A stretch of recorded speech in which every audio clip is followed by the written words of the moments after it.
Bonjour, je m'appelle Dr. Bernardi, je suis dermatologue et clinicienne enseignante à l'Université de Montréal. Puis je suis ici aujourd'hui avec Dr. Glenn Cross pour répondre à une question qui vient assez souvent dans les cliniques vétérinaires canadiennes. Donc bonjour Dr. Glenn Cross, c'est un plaisir d'être ici avec vous aujourd'hui. Bonjour Dr. Bernardi. Alors, est-ce que tu es prêt pour votre question? Je suis vraiment prête. On y va. Alors, votre question aujourd'hui, c'est est-ce que mon animal ira mieux un jour? Ça, c'est une question difficile.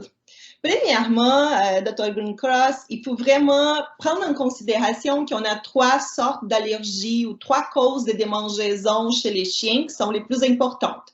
Donc, quand on parle d'allergies, on a des allergies aux piqûres des puces, par exemple. On a des allergies à l'alimentation, puis on a aussi des allergies à l'environnement. Puis ça, c'est les points les plus critiques des allergies.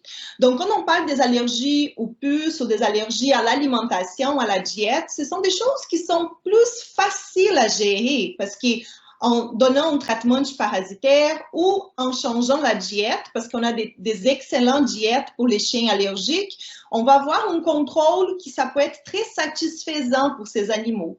Par contre, quand on parle des allergies à l'environnement, puis qu'est-ce que ça explique pour ça? C'est des allergies à la poussière, des allergies au pollen, des allergies à la moisissure. Il y a des chiens qui sont même allergiques à la peau humaine. Donc, c'est sûr qu'à ce moment-là, ça devient un peu plus difficile de parler des guérisons, mais on va parler plutôt vraiment d'avoir un contrôle pour ces animaux-là. Et c'est difficile pour les parents, surtout pour savoir que c'est une maladie qu'il aura pour la vie. Exactement. Donc, c'est sûr qu'à nos jours, et heureusement, on a des traitements qui sont très sécuritaires puis qui aident énormément à contrôler ces chiens allergiques. Donc, on peut redonner à ces animaux la qualité de vie, puis on pourrait donner aussi à ses propriétaires une qualité de vie. Donc, à nos jours, on est beaucoup plus bien servi des traitements pour nos chiens allergiques. Donc, malheureusement, la réponse, c'est non. On ne peut pas guérir ces animaux, mais on peut vraiment redonner la qualité de vie à ces patients avec des traitements qui sont très sécuritaires, mais sont très adaptés pour chaque condition.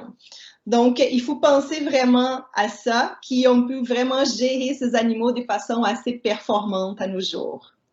Oui, c'est surtout ça. C'est la qualité de la vie et c'est avec les propriétaires et les animaux pour savoir pour leur animal, c'est en quoi les signes et quoi ça marche pour eux. Exactement, c'est ça. C'est le bien-être animal, puis le bien-être humain aussi. Donc, nous, comme vétérinaires, il faut voir ça comme l'ensemble. Donc, je pense que ma réponse, c'est malheureusement, on ne peut pas guérir, mais on a des très bons traitements pour aider à contrôler les chiens qui souffrent d'allergies à l'environnement principalement. Alors, bon, merci, Dr. Bernardi. Et peut-être on va te voir pour une autre. Bye bye. Bye bye.